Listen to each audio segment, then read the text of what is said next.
श्रीमन्नारायण बोलिए श्री लक्ष्मी नारायण भगवान की जय, श्री सत्यनारायण भगवान की जय। कलयुग में नाम की महिमा बहुत ज्यादा बताई गई है। श्री रामायण में कहा गया है, कलयुग केवल नाम आधारा, सुमिर सुमिर जन उतरहि पारा। 4 युग हुए हैं, सतयुग, त्रेता युग, द्वापर युग और कलयुग। पर कलयुग में सबसे ज्यादा नाम की महिमा बहुत है। नाम की महिमा के जैसे कि भगवान की भक्ति प्राप्त करनी हो तो नाम द्वारा ही प्राप्त की जा सकती है। तो इसीलिए संकीर्तन का इतना बड़ा महत्व बताया है। तो जब हम लोग संकीर्तन करते हैं तो बड़े भाव से, क्यों? क्योंकि भगवान की जो भक्ति होती है, बाबूजी के निमित्त श्री गरुड़ पुराण का पाठ हो रहा है। मैं आपके घर से तो बचपन से जुड़ा हूँ और बाबूजी का मेरे ऊपर बड़ा स्नेह था। आप लोगों का तो परिवार है, पर हमारे ऊपर भी स्नेह था, कम नहीं था। हमारे ऊपर पूरा प्यार, श्रद्धा, आदर, सत्कार खूब मेरा करते थे। जब भी आता था बगैर खाए पिए नहीं, बगैर कुछ वैसे खाली हाथ नहीं जाने देते थे। पंडित जी मेरा बेटा है तो मुझे तो कहने का अर्थ क्या है, आज उनके निमित्त गरुड़ पुराण का पाठ हो रहा है। गरुड़ पुराण का पाठ होता है जब देह छूट जाता है, उसके बाद में करवाया जाता है। क्यों होता है? एक तो आत्मिक शांति के लिए कि जीवन में कोई सुख दुख रह जाती है, कोई बातें रह जाती है तो उनके उद्धार के लिए, और दूसरा क्या है, पारलौकिक यात्रा को, भगवान के भक्ति को प्राप्त करने के उद्देश्य से इस पाठ को कराया जाता है। पर मेरा जो मानना है, मेरा मानना है ये सत्संग है। क्या है? सत्संग। सत्संग का अर्थ क्या होता है? जहां पर सत्य है और जहां पर संग है। संग अर्थात साधु का, संत का, ब्राह्मण का, अच्छे लोगों का, जहां पर बड़ों का प्यार है, आशीर्वाद है, सत्य है, वो सत्य है और संग है। आदमी के जीवन में बनने और बिगड़ने का 2 ही कारण है, सत्य और संग। जिसके जीवन में सत्य आ गया है, सत्य यानी सच्चाई को स्वीकार करो, सत्य को स्वीकार करो। सत्य क्या है? सत्य है जैसे एक जन्म होता है वैसे ही मृत्यु भी होती है। इस संसार का नियम है, जो भी इस संसार में आता है उसको एक ना एक दिन अवश्य जाना पड़ता है। और ये कोई मनुष्य के साथ नहीं है, ये पशु पक्षी के साथ भी है, ये पेड़ पौधों के साथ भी है, ये मकान दुकान के साथ भी है, सबके साथ है। जिसका जन्म हुआ है, जो सृष्टि में उत्पन्न हुआ है, उसको एक दिन जो है भगवान के यहाँ जाना ही जाना है। लेकिन मनुष्य के जीवन में जब सत्य होता है ना, सच्चाई को जान ले, तो उसको कष्ट नहीं होता। ये देखिए, मैं एक प्रकार से कहूँगा, जैसे कि हमारे घर में जब ये समस्या हुई है तो हमें कष्ट होता है और हमें ज़्यादा कष्ट होता है। उसका कारण क्या है? क्योंकि हमारा अपना संबंध है, हमारा अपना संबंध है। लेकिन वही आप देखें, शमशान घाट पे जब हम जाते हैं, कई लोग डेली वहाँ पर, कई लोग लेके आया जाता है। कोई उसमें स्त्री है, पुरुष है, बड़े हैं, छोटे हैं, हर प्रकार का। लेकिन वहाँ पर हमें कष्ट नहीं होता। और अगर कहीं कोई दूर दराज पे कहीं अगर कोई मृत्यु को, जैसे कल मेरे को समाचार प्राप्त हुआ, कल 18-19 लोग जो है नई दिल्ली स्टेशन पर जो है, उनको भगवान कुंभ का स्नान करने जा रहे थे, भगदड़ में जो है उनको जो है, तो कहने का अर्थ क्या है, हमें उतना कष्ट होगा। लेकिन जब कोई खास, तो कहने ये क्यों है, ये मोह सकल व्याधिन कर मूला, तिन ते भय उपजई भवसूला। तो ये मोह है कि जब हमारा अपना कोई जाता है तो हमें ज्यादा कष्ट होता है, दूर दराज का कोई जाता है तो हमें उतना कष्ट नहीं होता, थोड़ा सा कष्ट होता है। लेकिन सच्चाई क्या है? सच्चाई ये है, जैसे जीवन है वैसे ही मृत्यु भी है। तो ये सच्चाई है। तो इसीलिए कहा जाता है, जो सच्चाई को जान लेता है उसको कष्ट नहीं होता, पर जो सच्चाई को नहीं जानता वही कष्ट में जाता है। आज हमारे भारतवर्ष में, पूरे विश्व में छोटे छोटे बच्चे लोग बहुत ज़्यादा चिंता ले लेते हैं, बहुत ज़्यादा डिप्रेशन ले लेते हैं, कभी पढ़ाई के ऊपर, कभी करियर के ऊपर, कभी माँ बाप के ऊपर, कभी कोई चीज़ के ऊपर, कभी कोई चीज़ के ऊपर। मेरे को बड़ा आश्चर्य होता है। कारण क्या है? क्योंकि बच्चों के जीवन में सत्संग नहीं है। अगर हमारे जीवन में ना सत्संग होगा ना, कोशिश हमें ये करना चाहिए कि महीने में एक बार सत्संग जरूर हो, एक बार सत्संग जरूर हो, उसमें अपने परिवार के सब लोग बैठें, कथा भागवत हो, भगवान की चर्चा हो, तो उससे हमारे जीवन में सत्यता आती है। और सत्यता आने से ऐसा नहीं है कि मैं जैसे कि कोई कार्य है तो उससे जो है भाग्य पलट जाएगा, लेकिन क्या है, जीवन जीने की कला आ जाएगी। जीवन में कैसे जीना चाहिए, कैसे रहना चाहिए, ये हमें जो है प्राप्त हो जाएगा। तो ये सत्संग से प्राप्त होगा। तो ये सत्संग है, ये कथा है, ये ज्ञान है, ये भक्ति है। इसके द्वारा भगवान विष्णु जी गरुड़ जी को समझाते हैं कि देखो, आदमी जो भी कर्म करता है उसका फल उसको भोगना पड़ता है। तो ये आज 5वें अध्याय की कथा है। भगवान विष्णु जी गरुड़ जी से जो पापी लोग होते हैं ना, और जो जो पापियों का जो चिन्ह होता है, उसके बारे में भगवान विष्णु जी गरुड़ जी से कहते हैं। उनके प्रश्न के अनुसार वो जब प्रश्न करते हैं गरुड़ जी, तो और गरुड़ जी कौन है? भगवान के वाहन है, भगवान विष्णु जी के वाहन है। तो गरुड़ जी क्या कहते हैं? एन एन च पापेन यद चिन्हं प्रजायते याम याम योनि च गच्छन्ति तन्मय कथय केशवः। गरुड़ जी कहते हैं कि हे केशव, जिस जिस पाप से जो जो चिन्ह प्राप्त होते हैं और जिन जिन योनियों में जीव को ले जाया जाता है, वो मुझको बतलाइए। तब भगवान उनके प्रश्न का उत्तर देते हैं, गरुड़ जी के प्रश्न का उत्तर देते हैं। श्री भगवान उवाच ये पापयन्ति या योनि पापिनो नरकागतः एन पापेन यद चिन्हं जायते मम तच्छुणुः। एक जगह बहुत पहले की बात है, 25-26 साल पहले, श्री सत्यनारायण भगवान की मैं कथा सुन रहा था। तो हमारे जो पुरोहित जी हैं वो संस्कृत में कथा कह रहे थे। पूरी कथा उन्होंने संस्कृत में कही। तो मैंने कहा गुरुजी मैं नहीं समझ पाया, हालांकि मैं जानता हूँ संस्कृत, फिर भी मैंने कहा गुरुजी मुझे कुछ समझ में नहीं आया। तो कहने का अर्थ क्या है कि कथा हमें तो समझ में आए और आपको भी समझ में आना चाहिए। क्यों? जब कथा समझ में आएगा तब हम जो है भगवान से कुछ न कुछ हमें कुछ सीख मिलती है, हमें जीवन जीने की प्रेरणा मिलती है। तो इसीलिए कथा पढ़ना बहुत बड़ी बात नहीं है, कथा को सुन करके अपने अंदर उसको जो है उस जीवन को अपने अंदर अपनाना शास्त्र के अनुसार, और आपको भी जो शब्द सुन रहे हैं उसको भी अपने जीवन में उतारना।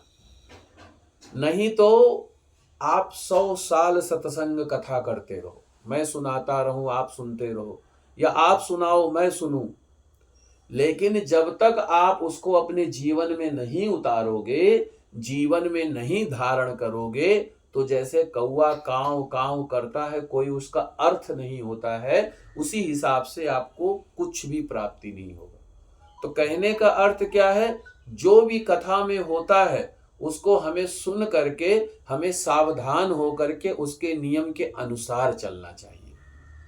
अब भगवान कहते हैं नरक से आए हुए पापी जिन पापों के द्वारा जिस योनि में जाते हैं और जिस पाप के कारण जो चिन्ह होता है वो मुझसे सुनो। जो ब्राह्मण की हत्या करता है वो कोढ़ी होता है, और जो गाय की हत्या करता है वो मूर्ख होता है, और जो कुबड़ा होता है, जो गाय की हत्या करता है मूर्ख होने के साथ साथ कुबड़ा होता है, और जो कन्या की हत्या करता है, बेटी की हत्या करता है, वो कोढ़ी होता है। और ये जो तीनों ही पाप करने वाले लोग हैं वे चांडाल योनि को जाते हैं। चांडाल योनि बहुत ही अधम योनि है। अब इसके बाद भगवान कहते हैं स्त्री घाती गर्भ घवाती चापुलिंदो रोगवान भवेत् अगम्याम गमनाम षष्ठो दुश्चर्मा गुरुतल्पगः। जो स्त्री की हत्या करता है या जो गर्भपात कराता है वे दोनों ही लोग जो है भील होते हैं। और जो पर स्त्री गमन करने वाला व्यक्ति है, अपनी स्त्री होने के बाद में दूसरे स्त्री से जो है संबंध बनाता है, वो हिजड़ा होता है। और जो गुरु की पत्नी के साथ व्याभिचार करता है वो जो है चरम रोगी होता है। जो मांस खाता है, मीट खाता है और जो ये करता है वो जो है उसका अंग जो है लाल होता है। और जो शराब पीने वाला है उसका कपीश वर्ण होता है। और जो ब्राह्मण यानी कि मैं या हमारे और भी जो ब्राह्मण भाई हैं, वो लोग जो अभक्ष भक्षण करते हैं, अभक्ष भक्षण यानी कि जैसे घर में सूतक लग गया है तब भी हम भोजन भी ले रहे हैं, पानी भी पी रहे हैं, दान पुण्य भी ले रहे हैं, तो ये गलत है। जब तक उस सूतक की निवृत्ति नहीं हो जाती है, हम ब्राह्मणों का कर्तव्य है कि उस घर से हम कुछ भी ग्रहण ना करें। और लोग ले सकते हैं, परिवार के लोग, रिश्तेदार लोग ले सकते हैं, पर हमारे लिए मनाही है। और इसमें शास्त्र में भी लिखा हुआ है, क्या लिखा हुआ है? जो लालसवश अभक्ष भक्षण करने वाले जो होते हैं ब्राह्मण, वो जो है रोगी होता है। और जो दूसरे को दिए हुई मिठाई को खाता है, बांटता नहीं है, उसको जो है गंडमाला रोग होता है। और जो श्राद्ध में गलत भोजन कराता है और गलत भोजन करता है, उसको सफेद चर्म रोग होता है। और भगवान क्या कहते हैं? गुरो गर्वावदासारी या सपापी भवेन्नरः गो ब्राह्मणा पदख्याता पद गुंजस्त जायते। जो अभिमान से गुरु का अभिमान करता है, गुरु का अपमान करता है। गुरु कौन? ब्राह्मण। गुरु माता पिता, हमारे परदादा दादी जो भी बड़े हैं हमारे, वो सब गुरु के समान है। तो जो उनका अपमान करता है, जो उनकी बेइज्जती करता है, वो मिर्गी का रोगी होता है। और जो वेद शास्त्र को नहीं मानता, कथा भागवत को नहीं मानता, पुराणों में विश्वास नहीं करता है, वो जो है पांडु रोगी होता है। और जो झूठी गवाही देता है और जो पंक्ति भेद करता है, जैसे कि लाइन में सब लोग लगे हुए हैं, एक को ज्यादा दिया एक को कम दिया, उसको कहते हैं पंक्ति भेद, वो जो है काना होता है। और जो किसी के शादी ब्याह में विघन उपस्थित करता है, किसी का शादी ब्याह हो गया, जा करके उनका रिश्ता तोड़वा दिया, या कोई सच्चे दिल से प्यार करता है, मोहब्बत करता है, उसके जाकर के प्यार को छुड़वा दिया, प्यार को तोड़वा दिया, वो जो है अंधा होता है अगले जन्म में। और जो गाय और ब्राह्मण को पैर से मारता है वो लूला होता है, लंगड़ा होता है। और जो झूठ बोलता है वो हकला कर बोलता है, और झूठी बात सुनने वाला बहरा होता है। अन्नहर्ता भवेदाखु शलभो धान्यहारकः चातको जलहर्ता शा हर्ता चा वृश्चिकः। जो किसी को जहर देता है वो अगले जन्म में पागल होता है। और जो किसी के आग लगाता है वो खलवाट होता है। जो मांस बेचता है वो अभागा होता है। और जो दूसरे के दिए हुए मांस को खाता है, यानी कि मीट मछली को जो खाता है, वो रोगी होता है अगले जन्म में। जो रत्नों का अपहरण करता है वो छोटी जाति में पैदा होता है। और जो किसी के घर का सोना चुराता है वो नख रोगी होता है। और जो अन्य धातुओं को चुराने वाला निर्धन होता है। और किसी के घर का कोई अनाज चुराता है वो चूहा होता है। धान चुराने वाला टिड्डी होता है। पानी की चोरी करने वाला चातक होता है। और जहर का व्यापार करने वाला बिच्छू बनता है अगले जन्म में। और जो शाक पात को चुराने वाला मयूर होता है। शुभ गंध वाली वस्तुओं का चुराने वाला छछुंदर होता है। और जो शहद चुराता है वो डांस होता है। और मांस चुराने वाले गिद्ध और नमक चुराने वाला चींटी होता है। फल, पान और फूल आदि को जो चोरी करता है वो अगले जन्म में बंदर होता है। और जो किसी का जूता चुरा लेता है, रुई चुरा लेता है, वो भेड़ योनि में जाता है। जो गलत काम से अपनी आजीविका चलाता है, किसी को मार पीट करके, डकैती मार के, चोरी चकारी करके, गलत तरीके से जो है अपनी जीविका चलाता है, यात्रियों को लूटता है, शिकार खेलता है, वो अगले जन्म में कसाई के घर का बकरा होता है। और जो किसी को जहर देकर मार देता है वो अगले जन्म में जो है सर्प बनता है। और जिसका स्वभाव अमर्यादित है, यानी कि नियम के अनुसार जो अपने जीवन को नहीं जीता है, वो निर्जन वन में घनघोर जंगल में हाथी होता है। जो बलि वैश्य देव, हमारे यहाँ पहले प्रथा थी, पंचग्रास निकालते थे रोज डेली, भोजन जब बनता था पंचग्रास निकालते थे। पंचग्रास यानी क्या, जैसे रोटी बनी उसमें सब्जी बनाए हैं, खीर बनाए हैं, जो भी चीज बनाए हैं, रोटी में थोड़ा थोड़ा सा रख दिया, एक एक टुकड़ा या छोटा छोटा, एक गऊ के लिए रखता था, एक कुत्ते के लिए रखते थे, और एक जो है अग्नि के लिए होता था, एक चींटी के लिए होता था, गाय कुत्ता और एक कौवे के लिए होता था। अब लोग नहीं निकालते। अब लोग क्या करते हैं, जब कोई श्राद्ध होगा या कोई तिथि होगी तब निकालेंगे, नहीं तो वैसे नहीं निकालते। लेकिन वैसे निकालना चाहिए। गाय के लिए रोटी निकालना चाहिए, कुत्ते के लिए रोटी निकालना चाहिए, चींटी के लिए, कौवे के लिए, और जो है अग्नि के लिए। ये पंचग्रास करने से हमारा अन्न पवित्र हो जाता है।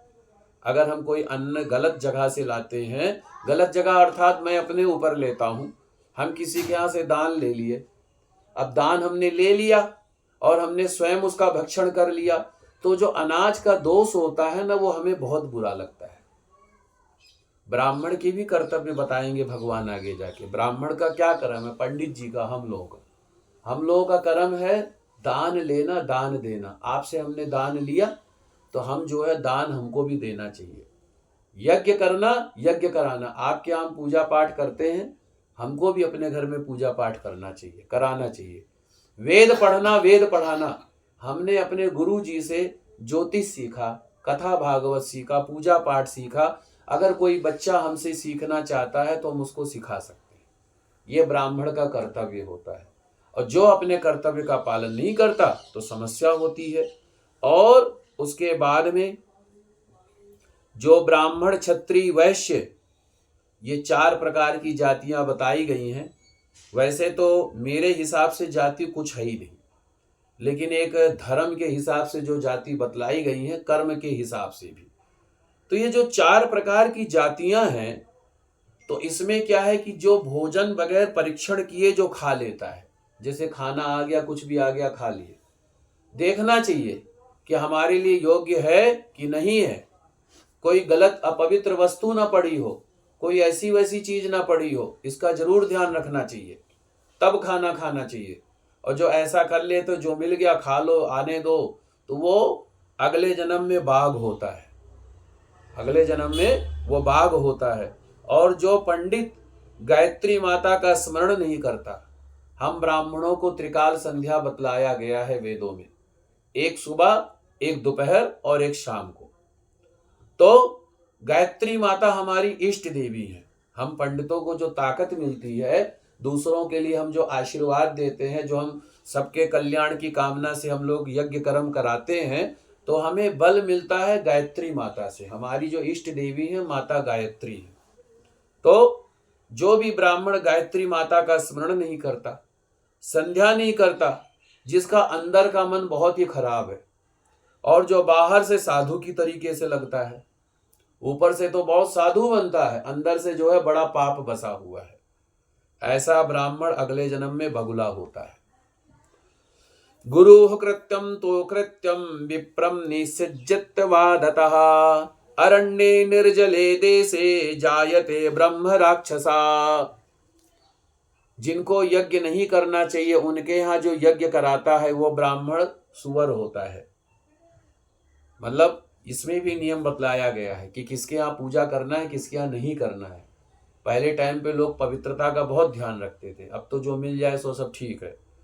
और जो क्षमता से अधिक यज्ञ करने वाला, और जो आमंत्रण के बिना भोजन करने वाला, जैसे आपके यहाँ मेरा निमंत्रण नहीं है फिर भी मैं आ गया भोजन करने, तो वो जो है अगले जन्म में कौवा होता है। जो सतपात्र शिष्य को विद्या नहीं देता, जैसे कि जो पढ़ने का विद्यार्थी है उसको पढ़ाता नहीं है, पता है कि ये पढ़ने में अच्छा है फिर भी उसको नहीं पढ़ाता है कि कहीं मेरे से आगे ना निकल जाए। और तो वो जो है अगले जन्म में उसको बैल की योनि प्राप्त होती है, जो गुरु की सेवा नहीं करता है, और वो जो है अगले जन्म में गधा होता है। और जो ब्राह्मण को, गुरु को, अपने से बड़ों को अभिमान के कारण हूं या तू कहता है, वो जो है, और वाद विवाद में जो ब्राह्मण को पराजित करता है, पंडित को झूठा बतलाता है, वेद शास्त्र को झूठा बतलाता है, कथा भागवत को झूठा बतलाता है, कहता है ये सब बकवास है, कुछ नहीं है, तो जो है ऐसा जो व्यक्ति करता है वो अगले जन्म में बहुत ही घनघोर वन में ब्रह्म राक्षस होता है। और भगवान कहते हैं प्रतिश्रुतम दृजेदान मदत्वा जम्बुको भवेत सतात्म सत्कार फेत्कारो अग्निमुखो स भवेत।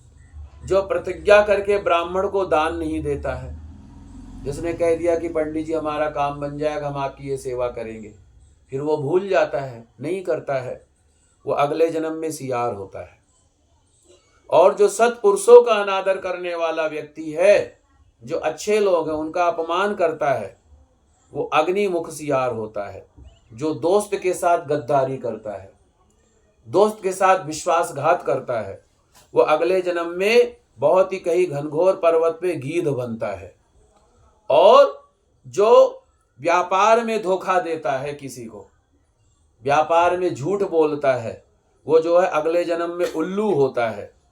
और जो वर्णाश्रम की निंदा करने वाला वन में कपोत होता है। और जो किसी की आशाओं को तोड़ने वाला होता है, जैसे कोई काम कर रहा है उसको जो है हीन भावना से ग्रस्त कर दिया, कुछ किया तो नहीं लेकिन जो है हीन भावना से ग्रस्त कर दिया कि भाई तेरे बस का कुछ भी नहीं है, तू कुछ नहीं कर सकता है, तू ऐसे ही है, ये है वो है, हजार बुराई करके उसकी आशाओं को तोड़ दिया। आशा मतलब क्या? सफलता। काम काज के ऊपर भी, विवाह शादी के ऊपर भी, हर चीज़ों, एक आदमी को आशा होती है ना कि मैं ये करूँगा, और वो जा करके कुछ भलाई तो करता नहीं, ऊपर से उसका काम और बिगाड़ के चला आता है, उसके आशाओं को जो तोड़ देता है। तो जो है ऐसा व्यक्ति जो है, और स्नेह को नष्ट करने वाला, यानी प्रेम को नष्ट करने वाला, कोई किसी को बहुत सच्चे दिल से चाहता है, माता पिता, भाई बहन, पति पत्नी, पुत्र पुत्री, या सारा संसार, दोस्त मित्र, कहते हैं यार बड़ी अच्छी गहरी दोस्ती है इनमें, तो बड़ा प्यार है, इनके प्यार को तोड़ूंगा तब मजा आएगा। तो जो लोग ऐसा करते हैं, किसी के प्यार को तोड़ते हैं, किसी के मोहब्बत को तोड़ते हैं, तो वो बहुत समय तक अगले जन्म में जाकर के चक्रवाक होते हैं, यानी चकोर। और उसके बाद में भगवान कहते हैं जो अपने माता पिता से जो है द्वेष रखता है, ईर्ष्या रखता है, जो गुरु से ईर्ष्या करता है, और जो बहन से ईर्ष्या करता है, और जो भाई से ईर्ष्या करता है, वो हजारों जन्मों तक गर्भ में या योनि में नष्ट होता रहता है। वो आ करके भी वो जो है नहीं आ पाता है, गर्भ नष्ट हो जाता है तो उसकी मृत्यु हो जाती है। और जो स्त्री अपने सास ससुर को गलत शब्द बोलती है, अपशब्द बोलती है, और रोज लड़ाई झगड़ा करती है, वो जलौका जलजोक होती है। और जो पति का अपमान करती है वो नारी जू होती है। जो अपने पति का परित्याग करके पर पुरुष सेवन करने वाली स्त्री चमगीदड़ी छिपकली होती है। और जो सगोत्र की स्त्री के साथ संबंध बनाकर अपने गोत्र का विनिष्ट करने वाला लकड़बग्घा और शल्मक शाही होकर के रीछ योनि में जन्म लेता है। तापसी के साथ व्याभिचार करने वाला कामी पुरुष मरु देश में पिशाच होता है, और अप्राप्त यौवन से संबंध करने वाला वन में अजगर होता है। जो गुरु पत्नी के साथ गलत निगाह के रखता है वो गिरगिट बनता है अगले जन्म में। और जो राज पत्नी के साथ गमन करने वाला ऊंट, और मित्र की पत्नी के साथ गमन करने वाला गधा होता है। द्रव्याधम देवता पूजा या करोति द्विजाधमः सवै देवलको नामा हव्य कव्येषु गर्हिता। गुदाकमन करने वाला विष्टाभोगी सुअर और बैल होता है। जो महाकामी होता वो काम लंपट घोटा होता है। और जो किसी के मरना शौच में मृत्यु हो गई, उसके 11 दिन के उसमें जो है भोजन कर लेता है किसी के यहाँ जा करके, ब्राह्मण, वो अगले जन्म में कुत्ता होता है। जो देव द्रव्य भोक्ता यानी कि जो भगवान का धन है, भगवान के निमित्त जो आपने दान निकाला है, जो उसका भोग करता है, दान की सामग्री का भोग करता है, दान की भगवान की वस्तु का भोग करता है, वो जो है अगले जन्म में मुर्गे की योनि पाता है। अब इसमें एक बात यह भी कही गई है कि ब्राह्मण यूज कर सकता है, क्योंकि ब्राह्मण का कर्म है, ब्राह्मण का कर्म है पूजा पाठ करना कराना, लेकिन और कोई इसको नहीं ले सकता है। जैसे मुझे कहना ही नहीं चाहिए, लेकिन हर मंदिर में आजकल कमेटी है, कोई भी चढ़ावा आता है कमेटी वालों के पास जाता है, ब्राह्मण के पास नहीं आता। तो कहने का अर्थ क्या है, और अगर देखिए कमेटी में आप मेंबर हैं, कोई चीज है, आप नियम पूर्वक कार्य कर रहे हैं, जो पैसा मंदिर का मंदिर में ही लगा रहे हैं, धर्म के काम में लगा रहे हैं, तब तो आपके लिए बढ़िया है। और अगर गलती से आपने धोखे से वो पैसा अपने लिए, परिवार के लिए यूज कर लिया, तो आपका सर्वनाश निश्चित है, क्योंकि ये देव द्रव्य भोक्ता आसान नहीं है पचाना इसको। तो वो जो है, और जो ब्राह्मणाधम यानी कि जो पंडित लोग द्रव्यार्जन के लिए देवता की पूजा करते हैं, जैसे हमारे पास कोई आए, आप आए, आपने कहा पंडित जी क्या दक्षिणा, तो हमारा कर्तव्य नहीं है मांगना, हमारा फर्ज नहीं है मांगना। हाँ, लेकिन आपका फर्ज है। आपका फर्ज क्या है, देश काल परिस्थिति के अनुसार जो है सेवा प्रदान करना। जैसे आज 2025 है, 2025 में आप समझिए आपका भी परिवार है, हमारा भी परिवार है, आप बिजनेस करते हैं, नौकरी करते हैं, हम जो है पूजा पाठ का काम करते हैं, हमें महीने में 2-4 पूजा पाठ मिल गया, बाकी दिन बैठे रहे। तो कहने का अर्थ क्या है, हमें समय के हिसाब से देना चाहिए। कई लोग क्या करते हैं, 11 रुपए दिखाते हैं, और 11 रुपए आज के 20-25 साल पहले चलता था, आज के समय में नहीं है। महंगाई के हिसाब से जैसा आज आप खा रहे हैं वही पंडित जी को भी खिलाएं, जैसा आप अपने लिए यूज कर रहे हैं वही पंडित जी को भी दें। कहने का अर्थ तो दान का होता, ऐसा नहीं है। तो ये जो करते हैं, तो इसीलिए कहते हैं जो ब्राह्मणाधम द्रव्यार्जन के लिए देवता की पूजा करता है वो देवलक कहलाता है, और वो पितृ कार्य के लिए निंदनीय है। और फिर इसके बाद में भगवान कहते हैं कृमि कीट पतंगत्वम स्वर्णस्तेय समाप्नुयात् तृणगुल्म ललातश्च क्रमशो गुरुतल्पगः। महापातक से प्राप्त अत्यंत घोर दारुण नरकों को भोग प्राप्त करके जो पापी व्यक्ति होता है, वो जब उसका कर्म का क्षय सब बराबर हो जाता है, यानी कि इसको इस तरीके से भी मान सकते हैं, अपराधी होता है उसको जो है सजा होती है, तो जब उसकी सजा पूरी हो जाती है तो कहते हैं कि भैया जाओ, लेकिन उसके ऊपर एक ठप्पा तो लग जाता है ना कि भैया ये सजा काट के आया है, तो वो ठप्पा जो लग जाता है। तो ऐसे ही जब व्यक्ति जो गलत काम करता है तो भगवान का न्याय सबसे बड़ा न्याय होता है। भगवान की जो अदालत होती है सबसे बड़ी अदालत होती है, उनसे बड़ी कोई अदालत नहीं होती है।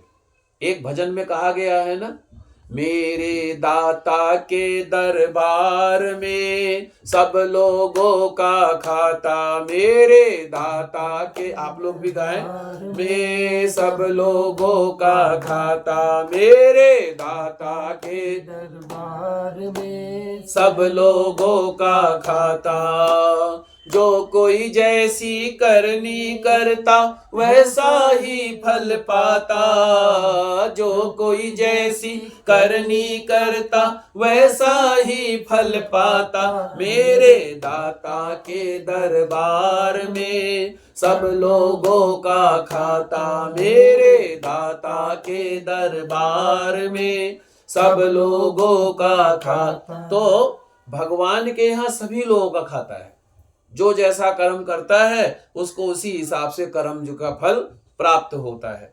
जैसे कि मैं परसों कथा में कह रहा था, कर्म का दंड सबको भोगना पड़ता है। कई लोग कहते हैं इस जन्म में तो हमने बहुत अच्छे कर्म किए, किसी के साथ गलत नहीं किया, किसी के साथ बुरा नहीं किया, फिर हमारे जीवन में कष्ट क्यों, हमारे जीवन में कष्ट क्यों है। दो तरीके से इसको समझाता हूं कि ऐसे लोगों के लिए यह समाधान है। एक स्त्री थी, बहुत भगवान का पूजा पाठ करती थी, व्रत नियम खूब करती थी, भगवान का दान धर्म खूब करती थी, लेकिन इसके उलट उसका पति नंबर 1 शराबी। आए दिन शराब पी के घर में लड़ाई झगड़ा करना, काम धंधा नहीं करना, मारपीट करना, तंग आ गई वो बोली ऐसे पूजा पाठ करने से क्या फायदा, ऐसे धर्म को करने से क्या फायदा। जिन भगवान की सेवा मैं इतने बचपन से करती आ रही हूं, मेरे ही भाग्य में भगवान ने ऐसा कष्ट क्यों लिखा। तो वो अपने गुरु के पास गई और गुरु से पूछा कि गुरुदेव मेरी समस्या का समाधान कीजिए, ऐसा क्यों है। तो उसके गुरु ने पहले तो टाल दिया, बोली बेटी कोई बात नहीं, सब धीरे धीरे ठीक हो जाएगा। लेकिन एक दिन वो बहुत तंग हो गई, उसने पूछा नहीं गुरुजी आज आप हमको बताएंगे इसका समाधान क्या है, क्यों हमारे साथ ऐसा हो रहा है। यानी कि जो पूजा पाठ करते हैं, अच्छा काम करते हैं, उनको कष्ट मिलता तो हम क्यों करें, फिर हमको कष्ट नहीं चाहिए, हमको सुख चाहिए। तो बोली बेटे सुनो, आज तू जिद कर रही है तो मैं जिद के ऊपर मैं तेरे को बात बता रहा हूं। वो जो तेरा पति है ना, शराब पीता है, लड़ाई झगड़ा करता है, मार पीट करता है, वो तेरा अगले जन्म का सौतेला बेटा है। तू पिछले जन्म में उसको कई कई दिनों तक भूखा प्यासा रखती थी, मारती पीटती रहती थी, उसको प्रताड़ना देती थी। तो जितना तूने उसके साथ किया वही बदला वो तेरे साथ चुका रहा है। तो कहने का अर्थ क्या हो गया। तो इसमें अर्थ, इसका ये अर्थ थोड़ी हुआ कि पूजा पाठ करने से नहीं, पूजा पाठ करने से भगवान की भक्ति प्राप्त होती। भगवान वो कर्म के दंड को काटते हैं, लेकिन पूर्ण रूपेण नहीं काटते। पूर्ण रूपेण तो वो जो कर्म किया है, ऐसे ही 2 भाइयों की कहानी है। 2 भाई थे, सगे भाई, बड़ा प्यार था उनमें, साथ में जीना, साथ में मरना, साथ में भोजन पानी करना, साथ साथ सारे काम, बहुत प्यार था उन दोनों भाइयों की। पूरे गांव भर में बड़ी चर्चा थी कि प्यार हो तो इन दोनों भाइयों की जैसा हो, बहुत प्यार था। एक दिन बड़े भाई की शादी हो गई। बड़े भाई की पत्नी आई, अच्छी, रूपवती, सुंदर, सब कुछ बढ़िया, धीरे सब कुछ ठीक चल रहा था। लेकिन कभी कभी स्त्री के मन में लालच भी आ सकता है। तो एक दिन उसके मन में लालच आ गया, बोले मेरे ये देवर के पास में तो कोई आगे पीछे तो है नहीं, तो अपने उसने पति को सिखाया क्यों ना जो है इसके जो हक की संपत्ति है उसको हम लोग ले लें। तो वो सीधा भी था, बहुत सीधा साधा था, भोला भाला था। तो समझा बुझा करके किसी तरीके से उसकी वो संपत्ति अपने नाम करवा लिया और धीरे धीरे उसको जो है गलत तरीके से, इधर उधर से तरीके से फंसा फुसू करके उसको जो है मरवा दिया। वो मर गया उसका छोटा भाई। अब वो अमीर तो हो गए, बहुत पैसे वाले हो गए, शोहरत वाले हो गए। कुछ दिनों तक चलता रहा, काफी समय बीत गया, उनके घर में कोई संतान नहीं थी। बड़ा वो प्रयास करते थे, पूजा पाठ करते थे, व्रत नियम करते थे, प्रभु संतान दे दो। भगवान की कृपा से संतान की प्राप्ति हुई। संतान की प्राप्ति हुई, संतान बड़ा सुंदर, पढ़ने लिखने में होशियार, कुशल, अच्छा भला। ऐसे पढ़ाई लिखाई होते करते कराते हुए वो बच्चा जो है बड़ा हो गया, जवान हो गया। जवान हो गया, अचानक उसको किसी बीमारी ने घेर लिया और वो ऐसी बीमारी लगी, उन्होंने खूब इलाज कराया, खूब भाग दौड़ किया, खूब प्रयास किया, पर वो जो है उसका इलाज नहीं हो पाया। और ऐसे करते कराते उनका घर बार, मकान दुकान सब बिक गया और वो ठीक नहीं हुआ। तो एक दिन वो बच्चा वही करा रहा था, तड़प रहा था। तो उसके माता पिता ने कहा पता नहीं हमने ऐसा कौन सा कर्म किया कि आज हम इतने कष्ट में जी रहे हैं। आदमी क्या होता है, जब कष्ट में होता है तो भगवान को दोष देता है, लोगों को दोष देता है, पर उसको अपनी गलती नहीं याद आती कि हमने भी कभी कुछ किया होगा। तो ऐसे ही वो बेचारा दुखी मन थे दोनों, पति पत्नी।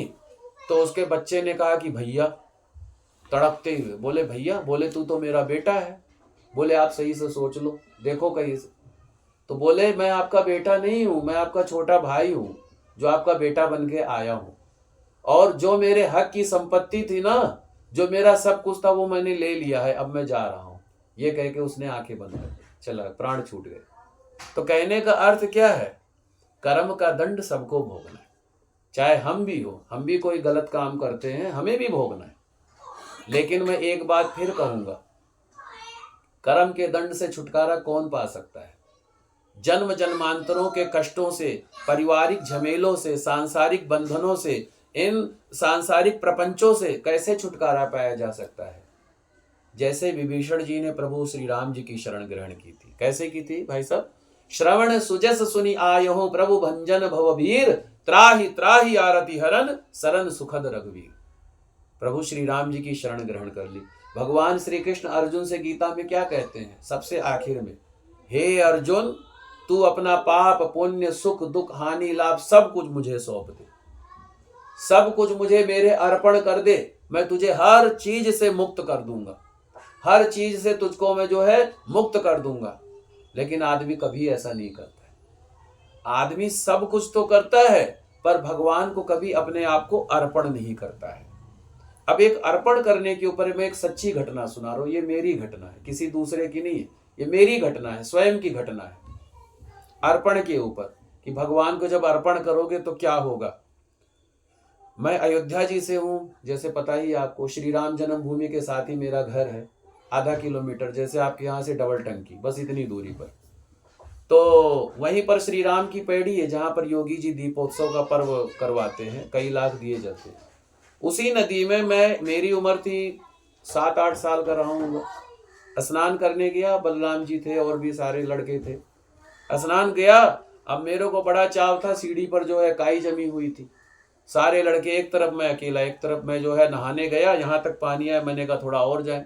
जैसे थोड़ा और गए, काई थी सीढ़ियों पर, मैं सरक गया, चला गया पानी के अंदर। मैंने पानी के अंदर बहुत हाथ पांव मारा, बहुत छटपटाया, बहुत तड़फा, हद से ज्यादा तड़फा, लेकिन कोई सहायता नहीं मिलने वाली, ना कोई मिलने जुलने का। चारों तरफ जो है पीला पीला सा दिखाई पड़े और जो है साए साए की ध्वनि, और कुछ ना दिखाई पड़े। बहुत तड़पड़ाया, बहुत छटपटाया। तो मैंने कहा प्रभु, आज लगता है आप मेरे को लेना चाहते हो, आज आप मेरा शरीर लेना चाहते हो, तो आज मैं आपको अपना शरीर अर्पित कर रहा हूं। अब आप चाहे इसको मार डालो चाहे जिंदा रखो, ये आपकी मर्जी है। ऐसा कह के मैं पानी में सीधा खड़ा हो गया, और जहां पानी का बहाव जा रहा तो मैं बहता चला गया। पर भगवान ने मेरी जिंदगी लिखी थी, तो आज आपके बीच में हूं। तो कहने का अर्थ क्या है? ये शरणागति का भाव, ये शरणागति का भाव है।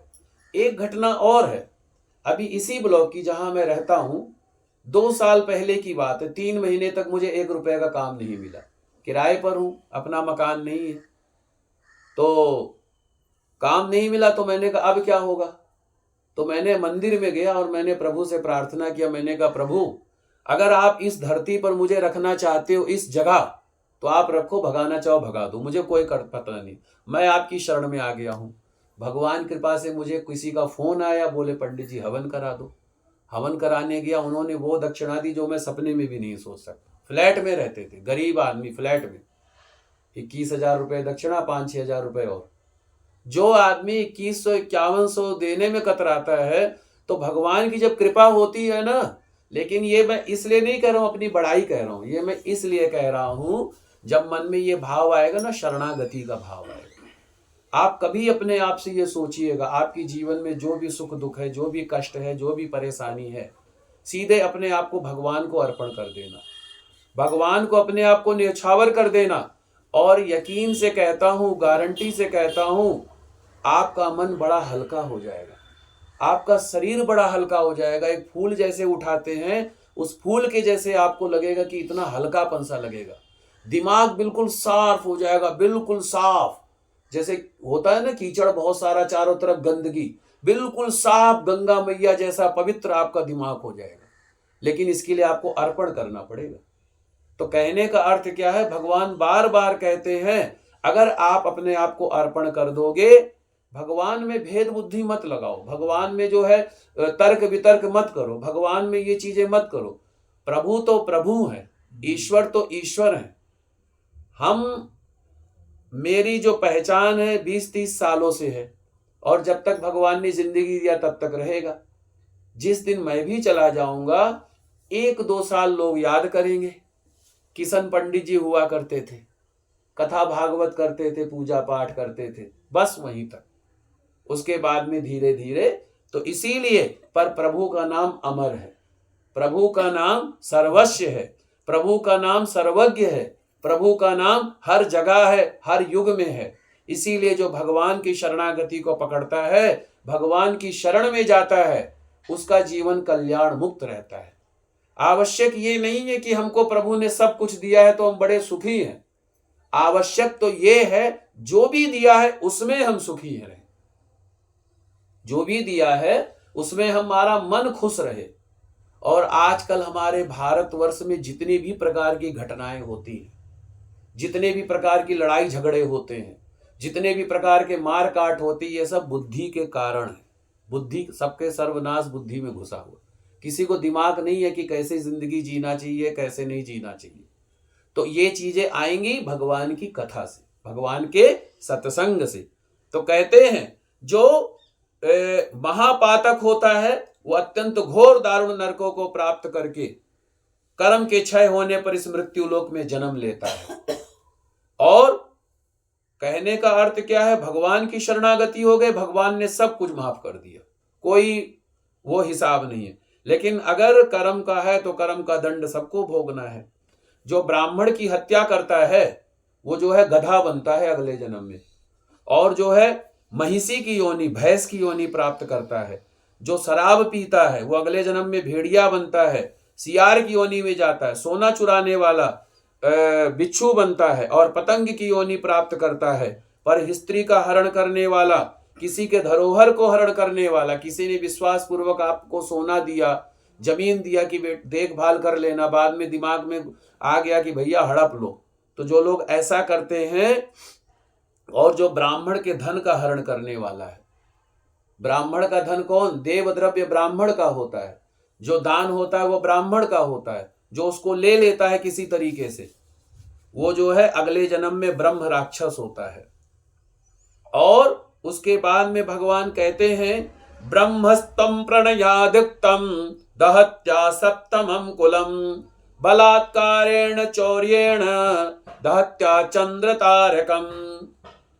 जो किसी के ब्राह्मण को, जो किसी भी ब्राह्मण के धन को कपट से या प्यार से या समझा बुझा के जो ब्राह्मण के धन को ले लेता है, उसकी 7 पीढ़ियों जो है कुल का विनाश हो जाता है, उसके 7 पीढ़ियों के कुल का विनाश हो जाता है। और जो चोरी करके खाता है तो जब तक चंद्रमा और तारे हैं तब तक वो अपने कुल को जलाता रहता है। और लोहे को तो आप पचा सकते हैं, लोहा अगर खा लिया जाए पचाया जा सकता है, पत्थर को भी पचा सकते हैं, लेकिन अगर तीनों लोक में कोई ऐसा व्यक्ति नहीं है जो ब्राह्मण के धन को पचा सके।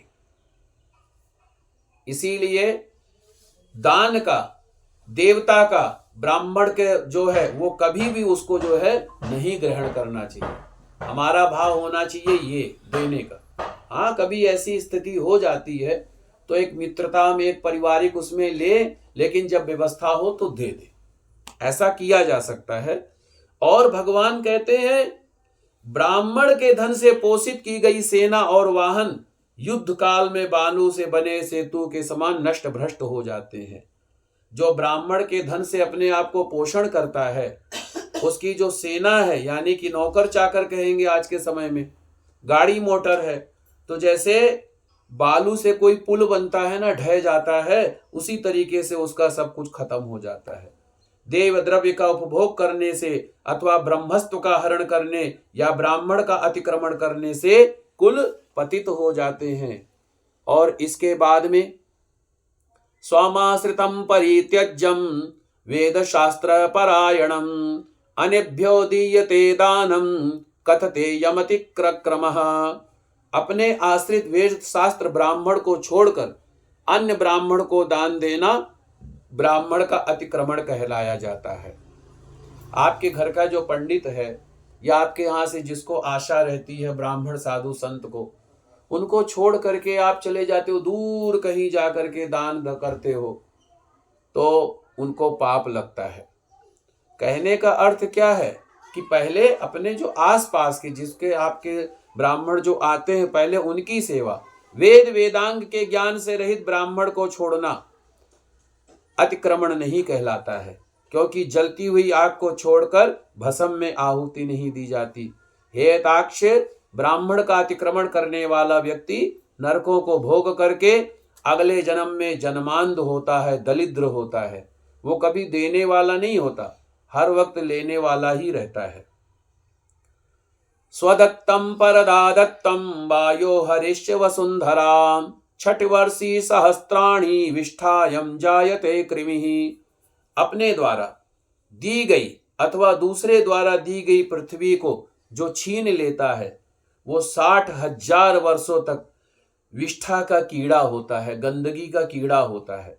जैसे आपने कुछ दान किया फिर ले लिया, और अगर किसी कोई और दान दे रहा है आपने उसमें जाकर के रोक दिया उसको, तो 60,000 वर्षों तक गंदगी का कीड़ा होता है। जो स्वयं देकर कुछ ले भी लेता है, पहले दे दिया फिर ले लिया, वो पापी एक कल्प तक नरक में रहता है। जीविका अथवा भूमि का दान देकर यत्न पूर्वक उसकी रक्षा करनी चाहिए। जो रक्षा नहीं करता है वो लंगड़ा होता है।